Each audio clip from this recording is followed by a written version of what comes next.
I'm just going to jump into the last question here before we wrap up. This is really interesting. Alexia said, human bias is very important to me as a female founder investor, which I've experienced the bias firsthand. This is great info for networking and word of mouth. My concern is that networks that operate in silos often become echo chambers and don't help human bias towards the flow. What are the more data-driven sources that you use for your own investment due diligence?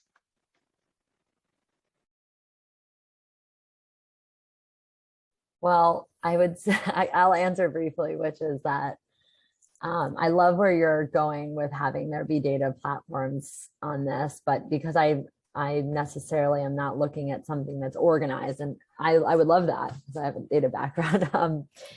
A lot of what I'm doing is like mentally collecting data points on the traits that I think make a successful like contributor to building anything. So I've just done it where I'm talking to a lot of people intentionally and like in my mind, letting my brain process like the data set of like, wow, I'm like really aligned with that model. And I understand that that might present bias. So I'm then kind of actively saying, how can I meet people outside of this universe who are not in this subset of people and like kind of understand how I evaluate that. So I think it's, to me, it's a back and forth. And I didn't mean to answer that cryptically without a data set, but I just meant, to me, it's a circle of like, increase the data points that I'm personally experiencing and then diversify the data points by actively like keeping myself in check with like who I'm listening to and who I'm not. Ad Astra has a really great training for investors on eliminating bias, particularly around gender bias. So I think some of the same things apply to like people of color as an example. So I think it is incumbent on investors to try to seek out ways to like challenge those biases. I think the challenge is that it's very rare that you'll see apples to apples, right? You can sort of notice a pattern. And in fact, that's some of what we're doing at TCA is like tracking the pipeline so we can understand where various founders come through and how we look at different companies with different types of founders. And I think what I've learned from that data is there is a bias toward thinking that like women founders, for example, are earlier stage than a comparable male founder. But it's not fair necessarily to say that somebody's at the same stage, right? Because they've raised different amounts of money or the idea's in a different place or they have different experiences, right? There's all these things feeding into this package. And so I think it does come down to, you know, if you're joining a group or you're not joining a group, making sure, like Anne said, that you're checking your own biases around what you're hearing from founders. And then there's a, Dana Consi has done some incredible work around the kinds of questions that investors ask founders, and just making sure that you're focused on the like promotion questions, as she terms it, and doing the same for founders regardless of gender or race. I just shared an article that I read. It's a little stale. I think it's from last year from HBR talking about gender bias as it comes to pitches. And so there are actually some firms that will remove the pitch from the process completely and will use exclusively metrics to evaluate businesses and to make investment decisions. There are also some other groups that will allocate a certain percent of their portfolio towards, you know, gender diversification. And so, you know, I think acknowledging that bias is just an intrinsic part of this process. Unfortunately, this was a frustrating article for me to read, that when women pitch their businesses, they're not getting capital in an equal way to men. That frustrated me, because I think if a female is building a business, she is the face of the business, and that should hopefully equate to receiving capital. So I don't know, I thought that this was a fascinating article, definitely worth a read. And I think so it kind of makes me feel that much stronger about trying to connect, you know, female VCs to female entrepreneurs and connecting capital where it may be more equitably distributed. So it's a good read. Definitely take a peek at that. It's pretty on the nose talking about gender bias in early stage investing. Thank you to you all for sharing. Before we get a final word from all of our panelists, I'd love to say a big thank you to our partners. I know Breen from the Fourth Floor is here today, so I'd love for you to share a little bit more about the Fourth Floor and how you support women in investing. Oh, well, thank you so much, Michelle. And thank you to all the panelists. This is really just a wonderful, fascinating discussion. And I think like really on point and really in line with everything we're doing at the Fourth Floor. So my name is Breen Sullivan, and for those of you who are not familiar with the fourth floor, I do see a lot of fourth floor members in the audience here. We are a new kind of tech-enabled membership community, and we're bringing together women entrepreneurs, board candidates, and investors. And the mission at the fourth floor is actually to increase the number of women on boards and also on cap tables of women-led startups. And we're doing this as a way to really initiate and advance for-profit board careers for women and also investment careers for women. And then, you know, also the effect of this is to empower women entrepreneurs and just really get more capital, access to capital to those entrepreneurs. So we're achieving all of this by bringing these differentiated networks together, and we have a board seat exchange. We also have a backroom investment club, which is going into beta this month. We're really excited about it. It's actually in line with a lot of what you guys have been discussing in this panel of really providing an on-ramp for women who want to start their for-profit board careers, but also want to write a check while they're doing it so that they can ensure a return on their investment. So they have a seat at the table and they have a say. There's no reason why you can't marry those two things together, and it can be really profitable and really rewarding. So that's a big thing that's happening in our Backroom Investment Club.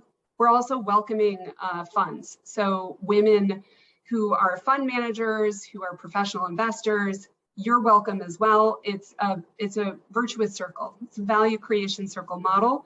So it's working well in the fourth floor in our board seat exchange. We're going to apply this in our investment club. So so it touches on a lot of what you guys are, what you've been discussing today.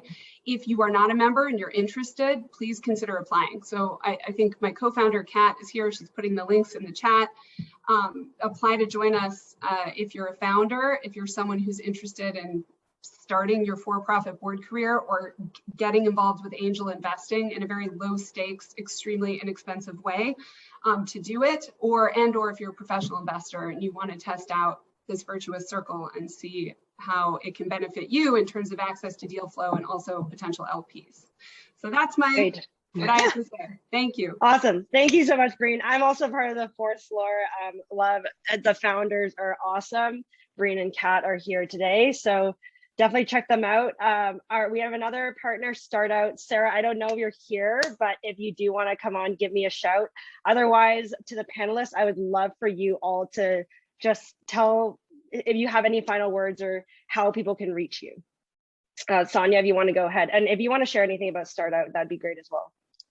Sure. So Startout is a really fantastic resource for LGBT entrepreneurs. I was a member as a founder and now as an investor. And it's such a cool group of people. So I don't know if Sarah is here. She's the, I think, executive director, but check out their website, startout.com. I Google things rather Startout.org. Startout.org. There you go. And then anything to add? I mean, I think, I don't know if it seems scary before you do angel investing, right? Like, how do I get involved? How do I do this? And it's like, once you actually do it, it's very simple. Thank you for posting the link. And somewhat addictive. And frankly, I've spent way more on it than I expected to. It takes over a lot more of my life than I expected to in a completely wonderful way. So I would say, yeah, if you're thinking about doing it, go to some of the resources we talked about, like Republic or WeFunder, put in, give yourself a budget of what you can afford to completely lose and just see how it feels and develop that expertise with it. And then over time, it will just become a part of your assets that you have or a part of the community serving that you do. And if you want to reach me, LinkedIn is probably the best way to do that. And I can post my LinkedIn. Definitely. And do you want to go ahead? Yeah, the quick thing I was going to say is that, it's your money. So it's your investment. So again, you get to choose what you want to put into the world. And as Kristen said, you get to, you should want to feel like you have a say as an owner of that company and learn and partner with those founders. That's the first thing. And then the second is that you can actually, as in your evaluation, ask the founder whether they care about who's on their cap table and if they're intentionally trying to diversify it. And it's one of my questions that I ask to better understand what type of leader they are. So it's something that you can do as well. And then LinkedIn again is probably the best way to reach me as well. Thanks again for having me. Kristen, go ahead. I think just to close, it gives me a lot of hope and excitement that so many women and wonderful people joined the panel and listened in today. You know, I love to be able to have conversations like this, and that's a big part of why I work in venture. I love talking to startup founders and seeing if I can help further their vision, and capital is just a small way that we can help accelerate that growth. So I'm really honored to have been on this panel with Sonia and Anne today, and Michelle for being a wonderful moderator. And please feel free to connect with me on LinkedIn or on Twitter. I, again, think the hardest part about investing might be just getting started. So if I can help and kind of further that conversation in any way, please do feel free to reach out and connect with me. Thank you again to all of our panelists and all of our partners. One other partner I want to shout out, she couldn't be here today, but Naimisha is the founder of Products by Women. They're a diverse global tech community making skill-based jobs, mentorship, and professional development more accessible for women. All of the partners here today I've worked with extensively and are all amazing, so highly recommend you check them out. And please add all of our amazing panelists on LinkedIn and tell them how great of a job they did. I know we were a little bit over time. Sorry about that. There will be a recording. I know some people had to drop off early. I'll be sending off the recording after the panel today or tomorrow. So thank you again to everyone for coming. Thank you to our panelists, and hope you have a good day. Thank you all. Thanks.